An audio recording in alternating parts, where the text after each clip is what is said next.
Bismillah. Alhamdulillah. Wassalatu wassalamu ala Rasulillah nabiyina Muhammadin wa ala alihi wa sahbihi ajma'in. Wa ba'd. Alhamdulillah kita dapat sambung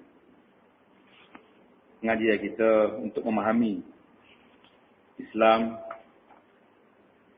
yang telah pun kita bicara tentang pengertian ibadat dalam Islam.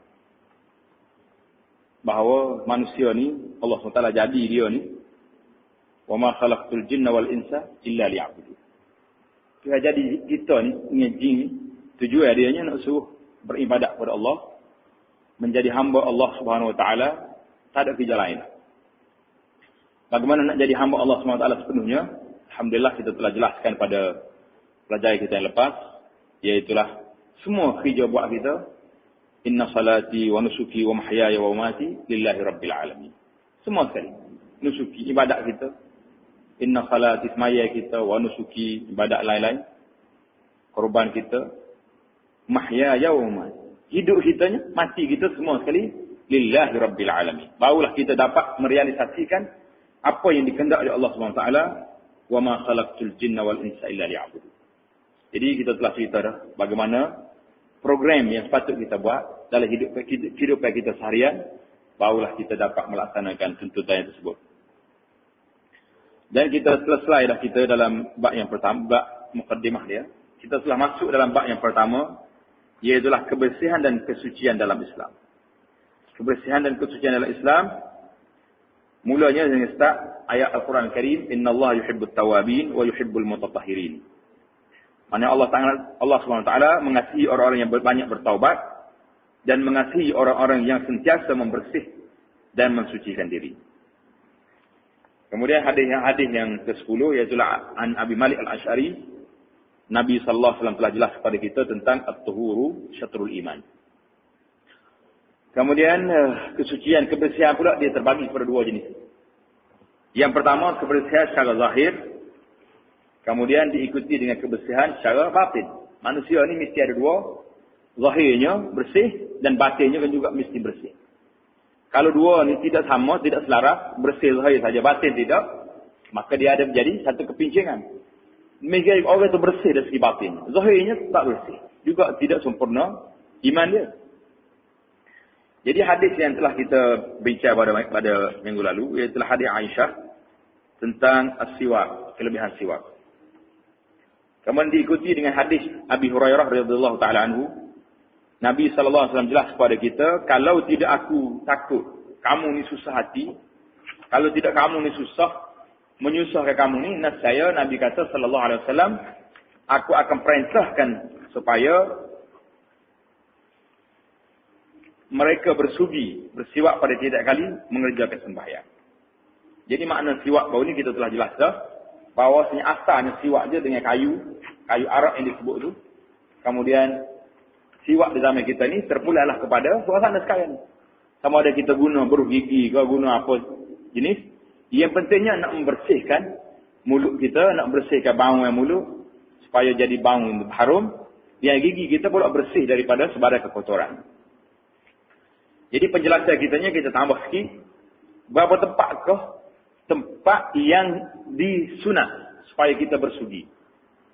Tempat yang kita dituntut oleh Allah SWT, Nabi kita ajar supaya kita bersuci.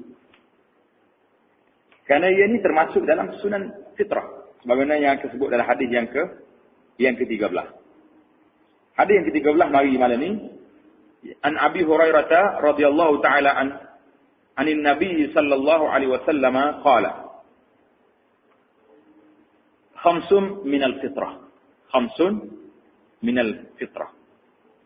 Al-khitanu wal-istihdadu wa taqlimul azafir wa naqful ibti wa qassus syarib. Jadi hadis kita malam ini sambung kepada hadis Sunan Al-Fitrah baru ni.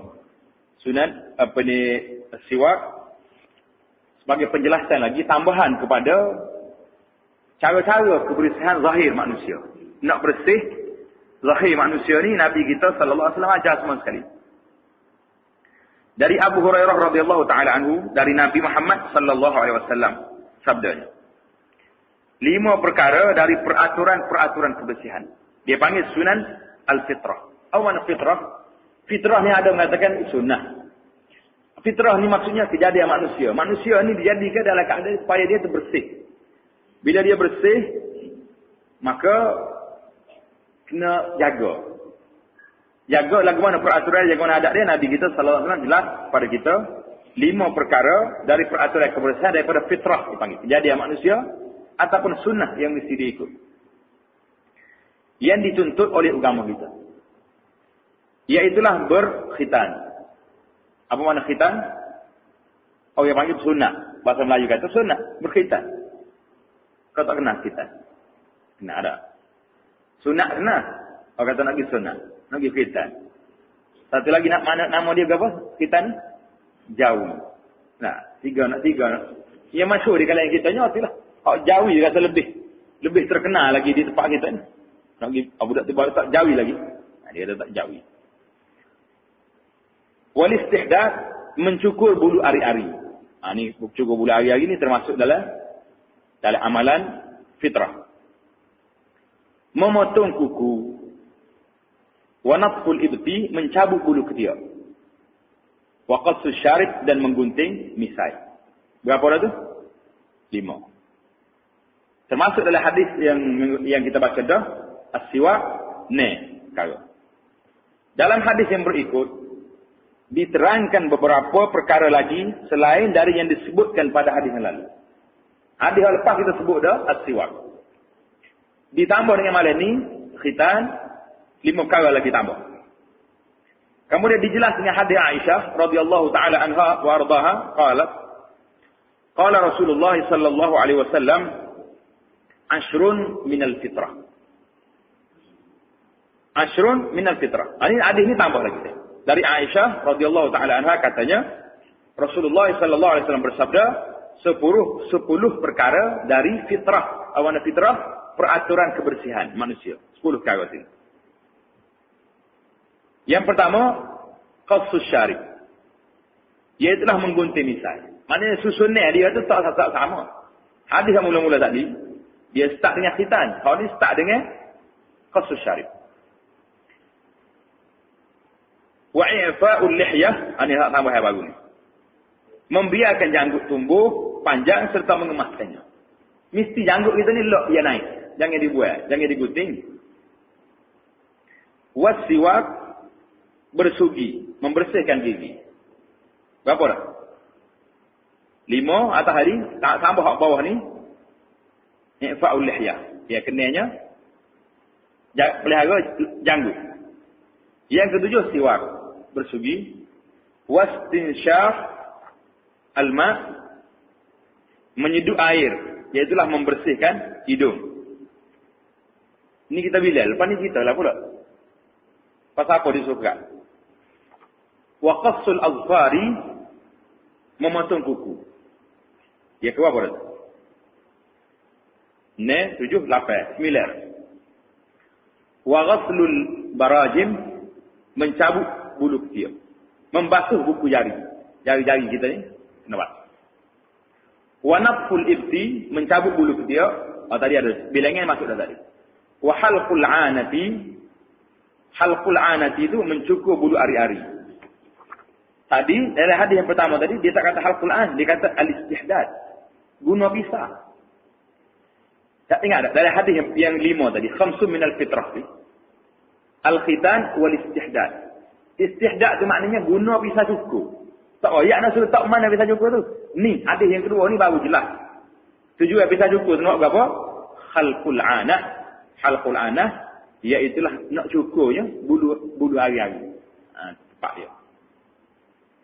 Wa intiqasul ma' dan beristinja. Tengok nombor 1 di bawah.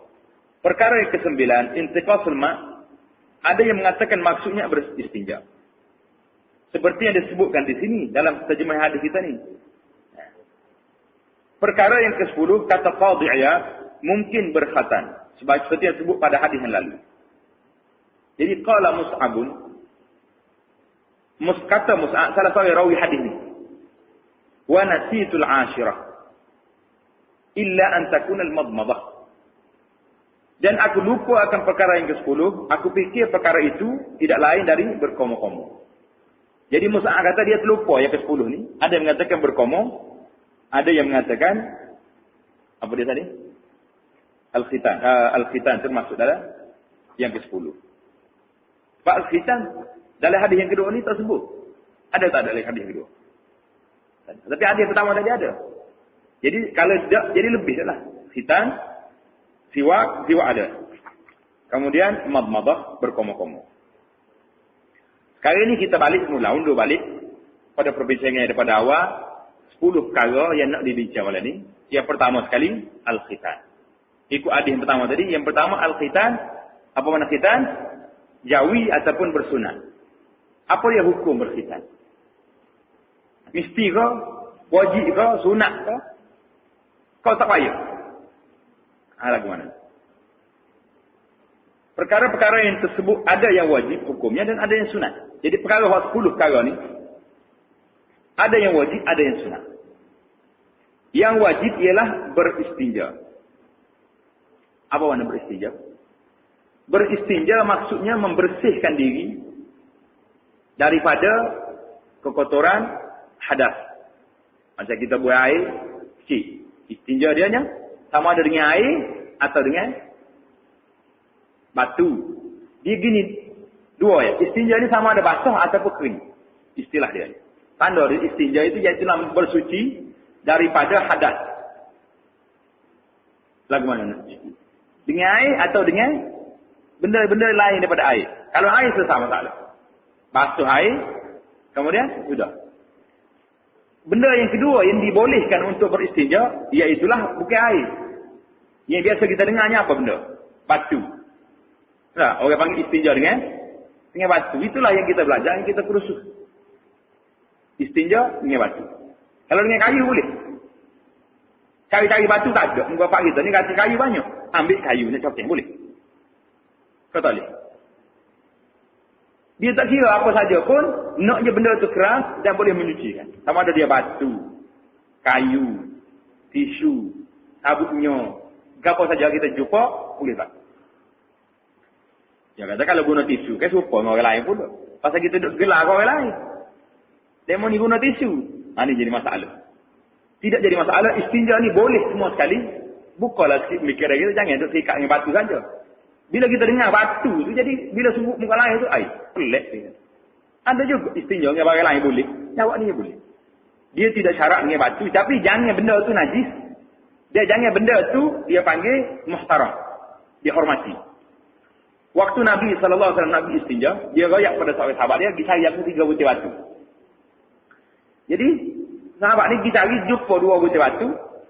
Dan lagi laksa lagi, jumpa tahi kering. Tahi binatang lah, tahi utar ke apa. Dia panggil raus. Ambil 3 ni bagi Nabi. Nabi kata, hak 2 ni ambil batu. Hak ni, Nabi kata, apa ambil ikon ini? Tak jumpa Rasulullah batu. Nabi pun tahu. Dia kata, hadar riksun. Ni najis. Sebab dia sendiri itu najis. Tai utar, tai lembu, tai kambing, tak kira. Dia pada tai. Lepas tu Nabi kata, riksun jangan ambil.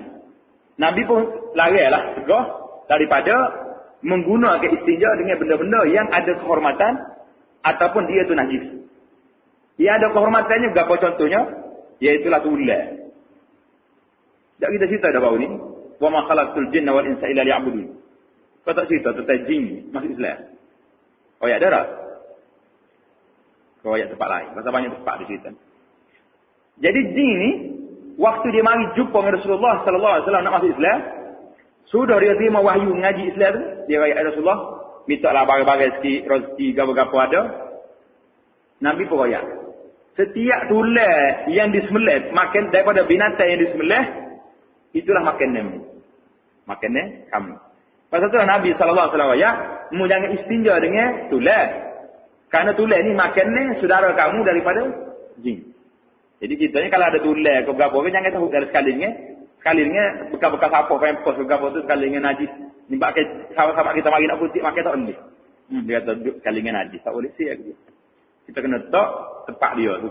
Jangan campur kat siap. Jadi istinja ni boleh, syaratnya benda tu keras, menyucikan dan dia bukan daripada najis dan bukan daripada benda-benda yang ada penghormatan. Macam tulisan ni lah. Baik. Jadi istinja ni wajib. Lepas kita ambil uduk dan lepas kita buat air, mesti beristinja. Sama ada dengan air ataupun dengan kawan-kawan tersebut tadi. Kita jangan suka. Kadang-kadang, pelik dia tu. Memang pelik. Sehari tak ada air sebab kita. Tidak gagas kapur. Tak ada air. Bila waktu tak ada air ni lah, kita kadang kita masuk dalam tandas, tak jumpa air. Nak macam mana? Dalam poket ada tisu. Boleh. Dia masalah. Nak pun tak cari batu pula, leceh habis. Jadi selesailah masalah situ. Jangan dia payah-payah. Dan yang lain dari itu adalah sunat belaka kecuali perkara berkhatan. Masalah khitan ini ada khilaf ulama. Yang pertama menurut mazhab Syafi'i, kita bincang sikit pasal khitan ni nampak agak ramai orang tanya masalah khitan. Khitan ni bila menurut mazhab Syafi'i dan mazhab Hambali. Syafi'i dengan Hambali dia kembar dua ni. Berkhitan adalah wajib bagi orang-orang yang telah dewasa. Berkhitan wajib bagi orang yang telah dewasa. Dia hak dewasa ni sehingga sampai ke balik. Bila balik tak khitan lagi, selesai. Pasal itulah ramai kita ni, kita khitan anak kita ni sebelum balik dah. Umur, kita di sekolah umur 10 tahun, 12 tahun. Tapi ada yang mengatakan bila ke waktu yang sepatutnya dia khitan. Jadi ada yang mengatakan khitan ni, baiknya kita khitan waktu dia kecil. Ada yang mengatakan dalam 7 hari. Masa tu orang Arab ni dia khitan dalam 40. Budak kecil. Semua. Anak-anak kita beranak negeri Arab, semua khitan lah. Asal dia nak masa kecil tu. Budak tak tahu apa. Masuk di kerak mentah tu habis. Kena susu mak dia. Tak kata apa. Pakai tidur senyap. Esok biasa main mula. Waktu kecil tu dia tidak rasa masalah apa-apa. Pasal itulah ada perbezaan sini. Ada yang mengatakan khitan ni mesti daripada minggu pertama lagi. Karena Nabi SAW katanya khitan cucu dia waktu kecil lagi. Jadi dia bagi hak khitan ni apabila kita boleh tangguh dia sehingga dewasa. Mana siapa dia balik kalau tak khitan lagi itu tak boleh. Itu mazhab Syafi'i dengan mazhab Hambali mengatakan khitan ni wajib. Pasal itulah orang kita ni kena khitan belaka. Ada juga orang kata khitan ni sunat, tidak wajib. Macam mazhab Hanafi dengan mazhab Maliki, sebahagian ulama Syafi'i mengatakan khitan ni sunat bukan wajib. Ia ni sunat adalah sunnah yang diajar oleh Nabi kita Muhammad sallallahu alaihi wasallam. Kerana Nabi Ibrahim alaihissalam yang disuruh kita ikut dia ni telah pun berkhitan. Nabi Ibrahim alaihissalam Allah Taala royak mungkin ikut summa auhayna ilaika an ittabi' millata Ibrahim. Kami wahyu kepada kamu ya Muhammad supaya kamu mengikut agama Nabi Ibrahim alaihissalam. Nabi Ibrahimnya berapa umur dia masuk waktu dia khitan? Mengikut dari riwayat hadis mengatakan Nabi Ibrahim berkhitan umur dia nya 80 tahun. Lewat ada turun wahyu suruh laksanakan perkara itu. Jadi itulah dua pendapat yang mengatakan khitan orang laki-laki ni bagi mazhab Syafi'i dengan Hambali kata wajib. Bagi orang yang lain dia kata khitan ni sunat, tapi sunat pun memang sunat yang digalakkan sangat-sangat. Jadi pasal itulah bila timbul masalah kita ni bila orang yang bukan Islam nak masuk Islam. Orang kafir nak masuk Islam. Jadi setengah pendakwah kita ni bila rakyat dia mula-mula start rakyat dia potong dulu. Jadi orang ni bila sebut potong walaupun sikit takut juga. Jadi pendekatan kita jangan dia sebut hak potong lagi. Kalau kita kata mazhab kita wajib. Tapi kita tengok juga pendapat-pendapat lain mengatakan dia tu sunat dan kita tangguh dulu. Biar dia masuk Islam dulu ajar maya biar yang gerak molek barulah kita cerita dia. Bahawasanya kami orang-orang Islam ni dia berkhitan sunat. Jauhi sebabnya kita royak kebersihannya. Royak sekarang ni pula penemuan-penemuan baru yang dibuat oleh doktor. Ahli-ahli perubatan mengatakan khitan ni banyak faedah dia. Kita ni tidak cerita tentang khitan malam ni. Kalau tidak kita cerita berapa kelebihan khitan yang disebut oleh para doktor di antaranya bersih. Kerana bila dia terkotor tu, ada tempat situ, dia panggil bakteria ni, dia kupus itu menyebabkan bulik. Mudah nak bawa penyakit. Ramai sekarang ni kata orang bukan Islam sudah berkhitan, sudah khitan. Tidak kerana agama, kerana kesihatan. Dan apabila dia duduk dengan isteri dia pula, katanya lebih baik dan lebih, limit masa tu lebih baik daripada orang yang tidak berkhitan. Jadi banyaklah kelebihan-kelebihan lain lagi, yang menyebabkan khitan ni dia ni sunnah fitrah, dan dia juga dari kesihatan juga mengandungi cara yang baik. Yang jadi timbul masalah sekarang ini, persoalan yang ditimbulkan oleh ramai di antara para ulama di mutakhir ini, iaitulah tentang khitan orang perempuan. Orang perempuan ini mesti kena khitan juga ke tidak. Kalau negara Arab boleh kata kebanyakannya tidak berkhitan, kecuali beberapa negara Arab yang terlalu teruk sangat macam Mesir dengan Sudan, memang dia teruk. Bukan khitan macam orang kita ambil keras sikit dah. Dia habis, dia keras banyak. Pasal tu sahabat peringkat tuntutan di sana menentang masalah khitan ni. Kerana dia kata ini telah menghapuskan hak perempuan ni. Menafikan hak kenikmatan dia dalam di dalam hidup rumah tangga dia. Pasal itulah mazhab yang dua tadi, Hanafi dengan Maliki mengatakan sunat ya, khitan laki-laki ni sunat, orang perempuan makramah. Makramah ni satu kemuliaan bagi dia saja. Tak buat pun tak apa, tak buat pun tak. Tapi bagi mazhab Syafi'i mengatakan khitan anak perempuan ni sama dengan orang laki-laki juga, kerana hadis Nabi suruh khitan ni tidak membeza di antara perempuan dengan laki-laki. Itu perbahasannya panjang. Cuma kita sebut secara ringkas saja sekali lalu. Yang kedua, apa dia yang kedua?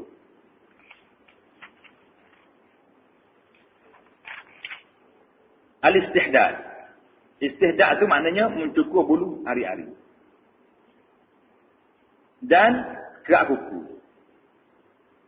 Lepas tu mencabut bulu ketiak dan menggunting misai. Kita ambil ni atas-atas dulu. Jadi masalah istihdad ni, cukur bulu hari-hari ni ada masa tertentu kau pakai lepas itu. Ikut nak nebah-nebah atau nebah pakai biar ada. Salah kan? Di sini ulama-ulama telah menjelaskan bahawasanya Nabi sallallahu alaihi wasallam bagi hak dianya suruh cabut bulu ni, bulu tiaknya, suruh cukur bulu hari-hari ni. Ada masa dia kata sahabat Nabi sallallahu alaihi wasallam, dia kata waqita lana fi qas syarib. Nabi telah taukidkan, telah buat satu masa hak untuk kerak misah. Kerak kuku, cabut bulu tiak dan menebah hak di bawah ni. Allah natruk akthar min 40 lailah. Tak boleh lebih daripada 40 malam. Kalau buat siap minggu tak apa. Mana jangan lebih daripada 40 malam, mesti kena nebah. Biar ada tarikh dia. Kena kira lah juga. Mana sebulan sekali itu kena lah dah. Kalau tidak jadi sekabut dah. Dia panggil suasananya. Tidak, orang panggil tidak ceria. Sebab macam daerah ni kan, dia nebah juga. Nah, landscape dia tu, dia comel juga suasana. Jadi Nabi SAW telah buat taukid 40 hari, 40 malam. Tak boleh lebih dah tu. Jadi kena rajin. Kadang-kadang kita lorak pelajar pakai dia abu, misal tu sekali kalau makan laksa kat sekali kuah-kuah. Seluk sekali. Jadi kena guti misal. Jangan lock gitu. Baik, bila masuk masalah satu lagi, kalau bulu tiak dia suruh cabut, kalau guti boleh. Boleh belakang ulama kata. Hak cabut ni kalau guti pun tak apa, cabut pun tak apa, bubuh-bubuh suruh dulu, tidak jadi masalah. Cuma kalau misal cabut, enggak kalau dah sakit. Kena tengok tempat-tempat boleh cabut-cabut lah. Kalau tidak, bunuh misal, dia pisah. Balik kepada yang ke berapa tadi? Memotong kuku. Masalah memotong kuku ni, ada ke tidak cara-cara tertentu potong kuku? Biasanya banyak kita tengok di surau atau di balasah, orang ada tepek gambar kuku, dia start sini dulu. Jari telunjuk. Betul tak? Jari telunjuk dulu. Lepas tu pergi ke jari tengah. Lepas sini, ulai mari sini pula, masuk sudah ni, ibu tangan. Tak sini, pusing, mari sini pula, sudah dengan ibu tangan. Itu dia itu salah satu pendapat cara-cara yang masyhur yang disebut dalam kitab ulama-ulama Syafi'i. Jadi dia tanya, pasal apa dia start dengan jari ni dulu? Apa tak start dengan ibu tangan dulu? Boleh tak? Kau tak ada start pula yang ni. Bakal gomoh yang ikut dia. Ikut dia. Dia lagi kiri-kiri, yang kanan-kanan. Tapi kalau ada orang, kalau kita tanya, pasal apa dalam kitab ni, dia kata kena start dengan dulu. Alik kanan ni, jari telunjuk ni. Pasal apa dia start dengan dulu? Jadi, taklil, orang panggil taklil ni, orang panggil nak tunjuk sebab. Sebab dia kata, pasal jari ni, jari yang kita buat tasyahud. maka dia lah paling mulia sekali dalam agama tanya. Betul tak? Bila kita syahadu an la ilaha illallah, hari ni bang gerak sekali dengan tasyahud kita. Mana dia bersyahadat juga. Jadi dia lah orang yang mula-mula adalah yang paling mulia adalah banyak-banyak jari kita ni. Apa tu tak dengan dia dulu. Itu kemudian hari pula lagu mana hari. Nak start bila? Ada yang mengatakan kalau start hari dia masuk tubik ubah masuk penyakit. Kau tak ada dengar? Kau tak ada dengar? Itu sebab ya. Pergi masa. Betul dengar? Jadi ada yang kata kalau start hari ni dia akan tubik penyakit masuk ubat. Jadi kita kena start hari tersebut lah. Setiap hari ada start dia. Jadi apa-apa yang disebutnya menurut ayat kesimpulan di sininya ada satu hadis yang disebut daripada Abi Hurairah. Hadis ni hadis maudhu'. Hadis ni hadis maudhu' maknanya hadis yang tidak sabit daripada Nabi sallallahu alaihi wasallam. Orang kata hadis, jadi tak boleh kata hadis. Kena kata hadis maudhu' maknanya hadis yang direkod daripada Nabi sallallahu alaihi wasallam, bukan daripada Nabi. Nak oyak hak bukan. Supaya kalau ada orang tulis di dia esok, cabut lah. Buat, kata bukan hadis. Dia kata apa? Siapa dia kat kuku dia pada hari Sabtu, keluar nyakit, masuk ubat. Hari Sabtu, nak kat kuku. Siapa dia ke hari Ahad, keluar fakir, masuk kaya. Jadi kena kat kuku hari-hari. Dia baru dia ke hari Sabtu, segar. Ke hari Ahad, kaya. Siapa dia ke hari Senin, keluar segala penyakit, masuk kesihatan. Hari Selasa, setiap hari itu ada berlaku lah. Jadi hadis ni hadis palsu yang direka-reka cerita kepada Nabi sallallahu alaihi wasallam tidak mari daripada Nabi Muhammad sallallahu alaihi wasallam. Jelaslah bahawasanya kata ulama hadis kata Al-Iraqi salah seorang ulama hadis kata tidak sabit kaifiah cara-cara kerak kuku ni hadis yang boleh beramal kita tak ada. Jadi keraklah ke mana-mana pun. Yang pentingnya jangan lebih daripada 40 hari. 40 hari jangan lebih. Contohnya nyakit orang kita lah ni, kuku pula. Pasal ni, kita sekat kuku. Taruh jadi panjang-panjang. Dia kuku panjang ni, serupa dengan apa? Serupa apa kuku? Serupa boleh tak? Pasal jenis makan dengan kuku. Kita ni makan dengan tangan. Pasal tu Nabi kita tu kat kuku molek. Jadi royak dia kata demon nak jadi serigala. Kau tak sekat kuku. Boleh tanya gini. Kalau nyawa dia yang ni kena banyak pokok. Dia kata keraklah kuku. Nabi kata tak lebih pada 40 hari kena kerak belakang. Misal kena andanya janggut. Janggut kena taruh. Berapa lagi cabut bulu tiuk kena cabut. Alik bawah kena tebas. Jadi ulama mengatakan kerak kuku tadi tidak sabit hadis yang menunjukkan pada kerak kuku. Kata Al-Hafidh Ibn Hajar rahimahullah ta'ala, sangat ulama besar dalam bab hadis ni, dia kata, tidak sabit pula pada tertib jari. Ketika nak kat kuku, mana-mana hadis yang boleh diamalkan dia. Jelas tu tak? Semuanya Nabi kita sallallahu alaihi wasallam, dia suka, benda-benda dia ni suka buat alik kanan dulu. Jadi kalau kita sudah tanya kanan dulu, lepas mai kanan kiri pula, itu lebih baik, ittiba', maknanya ambil daripada hasal. Asal Nabinya segala benda, dia mesti mula angkat dengan kanan dulu. Pakai kasut balik kanan dulu, pakai baju ke kanan dulu. Masuk masjid, harus tempat lain. Dah lepas kira-kira buat ni. Gimana ni? Ya. Tak ada. Hadis yang sabit ni tidak tentu. Malam kau, siang kau, hari ke apa kau. Kau kata tubik penyakit masuk ubat sana tu, semua tu palsu lah kau. Tidak ada dalil. Yang pentingnya kerak kuku, otunuk sekali. Dia tak masuk dalam. Ada lah itu ada. Tak ada lagi dah. Kalau tak ada lagi tak boleh. Nanti itu apa lagi? Berapa dah ni? Oh kita bicara dah. I'fa'ul lihya. Nabi kata kena pegang janggut. Janggut kena ada. I'fa'ul lihya di sana ke? Dalam hadis yang ke-14 tu, membiarkan janggut tumbuh panjang serta mengemaskannya. Kena biar panjang tapi biar kemas. Jangan kata grosnya janggut tapi nak panjang tapi grosnya atau itu dia panggil tidak termasuk dalam sunnah yang disuruh oleh Nabi Muhammad sallallahu alaihi wasallam. Karena Nabi kita dalam hadis lain Nabi kata khaliful musyrikin. Kalau kamu menyalahi orang musyrikin wafiru al-liha. Biarkan janggut tumbuh panjang. Biar janggut tumbuh. Enggak kita orang Melayu ni Kalau lock panjang mana pun tak naik juga dah. Habis tinggi sekat sui dah. Jari-jari adalah orang pandai. Jadi, kalau mana ada janggut tu jangan cukup habis. Biar jangan kita ni beza kita dengan orang tino rumah. Kalau tidak tak ada beza, jadi tukar. Tak ada janggut belakang dia.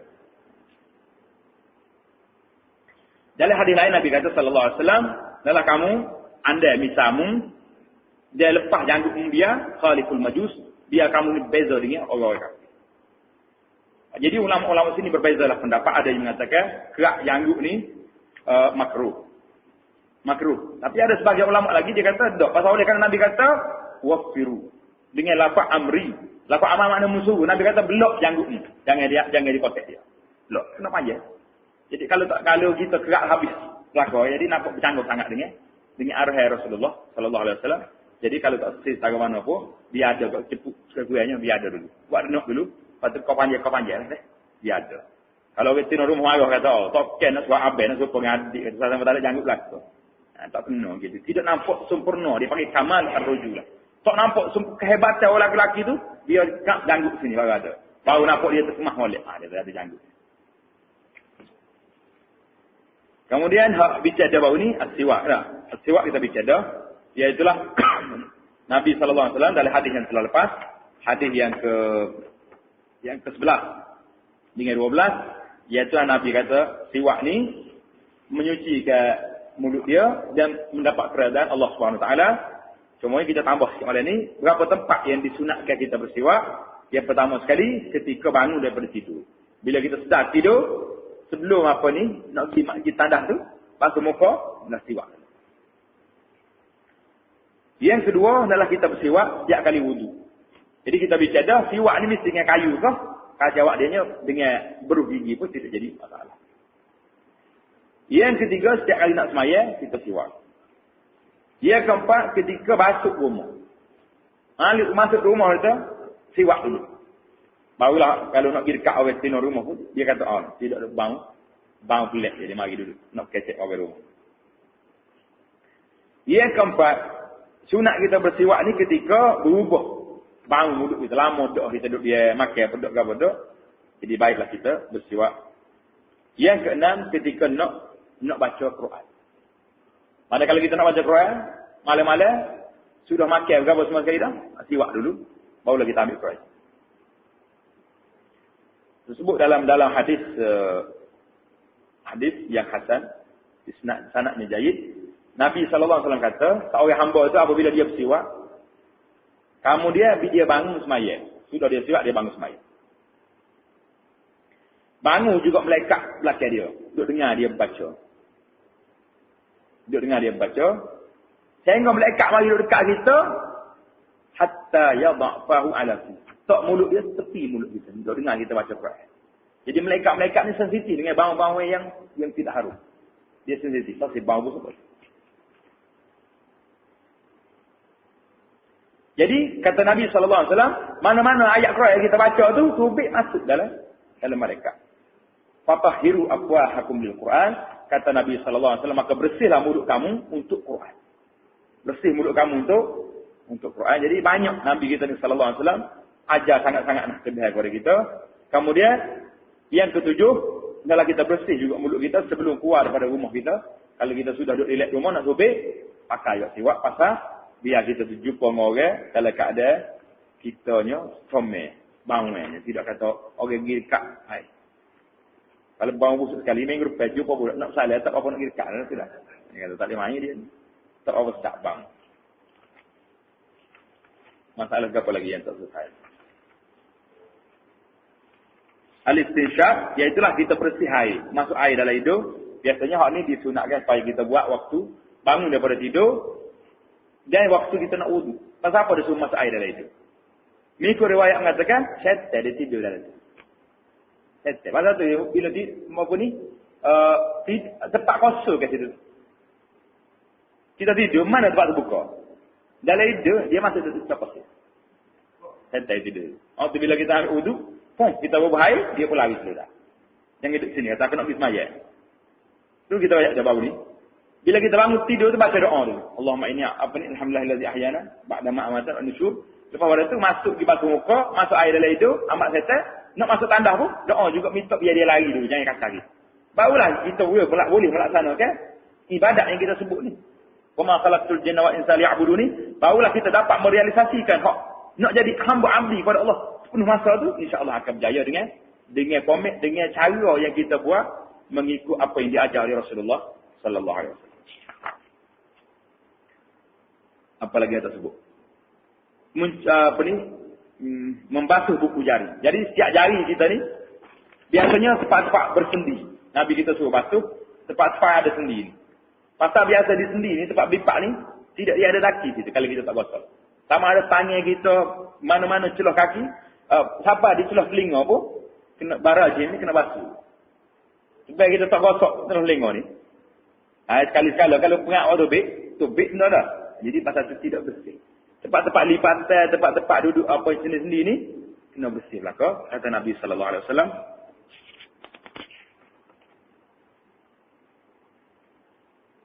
Jadi itulah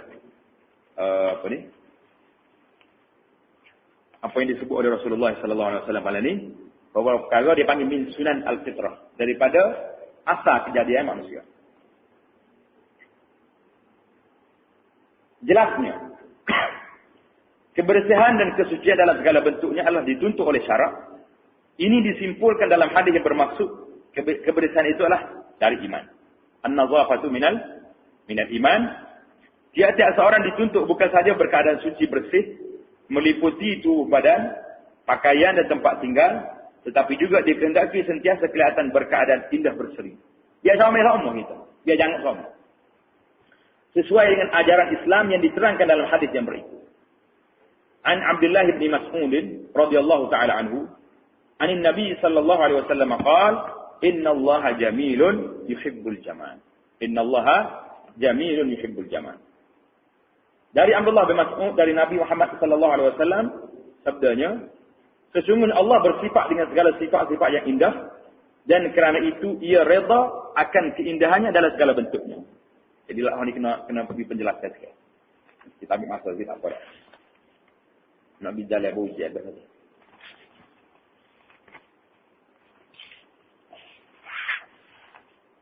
Jadi tengok nombor 1 di bawah tu apa di situ? Sahih Muslim. Ini adalah sepotong dari sebuah hadis yang panjang. Hadis ini panjang. Dari hadis itu dapat dipaham sebab-sebabnya Rasulullah sallallahu alaihi wasallam telah menyerangkan secara khusus tentang soal keindahan ini. Kandungan hadis ini dengan sepenuhnya seperti berikut. Tengok hadis. Hadis nak jadi innallaha jamilun yuhibbul jamal. Kadang-kadang kita ni bila ambil sekian hadis, kita tak mari semua boleh jadi pemahaman kita mengenai hadis tu tak benar. Jadi apa dia cerita sebenarnya hadis ni? Pada suatu hari, baginda sallallahu alaihi wasallam mengingatkan umatnya supaya jangan mereka bersikap sombong dan takbur. Nabi kita pesan, jangan sombong, jangan takbur. Kerana sesiapa yang ada dalam hatinya perasaan sombong, takbur. Ini dengar. Dari hati dia kalau ada sombong dengan takbur, walau seberat sebutir debu sekalipun. Detik dalam hati kita ni, sebutir debu beratnya. Kemudian ia mati dalam keadaan mereka tidak bertaubat, maka ia tidak akan masuk syurga. Wal'iyadzubillah. Nabi kata sallallahu alaihi wasallam, "Man kana bi qalbihi mithqalu dzarratin min kibr." Ada sifat takbur dalam diri dia ni sebesar biji. Sebesar zarrah, sebesar debu. Orang ni tak boleh masuk syurga sederek. Kena celup dan neraka dulu. Wal'iyadzubillah. Kalau tak bertaubat. Mestilah seorang itu akan mari detik dalam diri dia, akulah hebat lah ni. Bila kita ingat dalam diri kita lagi, tidak orang panggil ada perasaan takbur. Serah orang lain lekeh.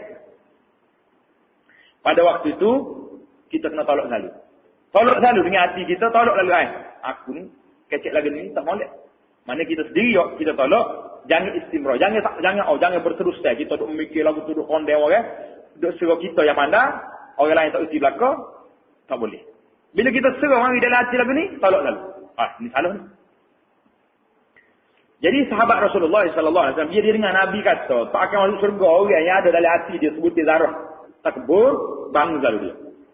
Salah seorang sahabat baginda bertanya, bagaimana halnya orang yang suka mengambil berat supaya pakaiannya sentiasa indah? Orang ni suka biang, baju nak sama-sama. Cantik. Adakah yang demikian? Termasuk dalam sifat sombong, takbur yang dilarang. Kok ni kau dipanggil sombong, takbur ni? Baginda sallallahu alaihi wasallam menjawab, "Innallaha jamilun yuhibbul jamal." Itu jawapan kepada soalan orang itu, kalau orang ni suka penampilan dia janguk semua, maka takbur ke tidak? Nabi kata, sungguhnya Allah bersifat dengan segala sifat-sifat yang indah, dan kerana itu ia redha akan keindahannya dalam segala bentuk. Selagi pakaian bersih, tidak menyalahi syariat, pakai comel-comel dengan harta yang halal, tidak jadi masalah. Kemudian baginda menjelaskan lagi. Penjelasan Nabi tambah lagi, sebenarnya sombong takbur ialah perbuatan menentang perkara yang benar. Sombong takbur salah ni, iaitulah kita tahu benda tu benar, tapi kita tak terima. Pasal tak terima. Suruh kita bisa kata orang ni royak, tak boleh pakai dia. Betul dia royak, betul, tapi aku tak siap ambil. Maka ini dipanggil takbur. Takbur ni kata Nabi sallallahu alaihi wasallam gapo? Al-kibru batarul haq. Menolak kebenaran itu dipanggil takbur.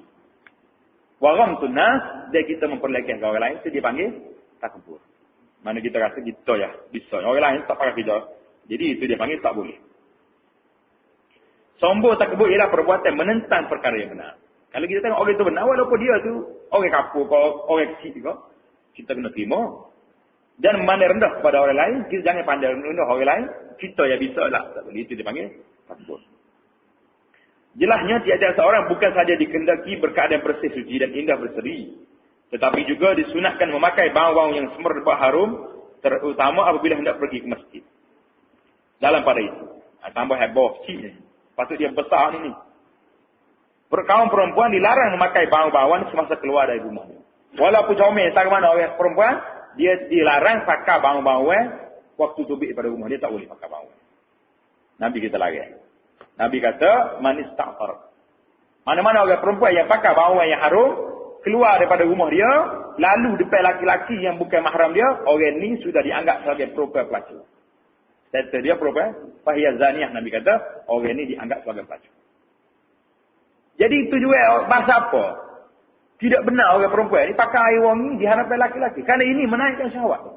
Bila naik syahwat, orang laki-laki ni, mari lalu syaitan mari. Oh, tak bau dia ni. Bila bau tak, orang akan paling tengok. Bila paling tengok, kalau rupa somel, jangan pula. Mari dalam hati dia air. Air lalu, rasa nak kecek lah. Rasa nak ngorak lah. Rasa nak tegur. Macam-macam perasaan ada mari. Mula-mula tengok dulu. Kata Syauqi, fa nazratun, fa salamun, fa kalam. Mula-mula tengok. Esok, seluk salam dulu. Assalamualaikum. Lepas tu, fa kalamun, kecek pula, buah. Lepas pada buah, faliqaun, janji dalam mana-mana pula. Ni, saya kat berambak, saya tengok siap.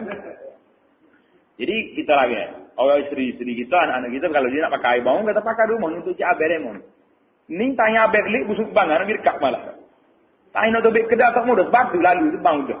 Nabi kata, sallallahu alaihi wasallam, mana-mana perempuan yang ista'tarat. Pakai air bau, tubik daripada rumah dia, nak pergi jalan mana-mana, fahiyah zaniyah. Nabi kata, sallallahu alaihi wasallam, orang ni status sebagai seorang perempuan pelacur. Perempuan yang tidak baik.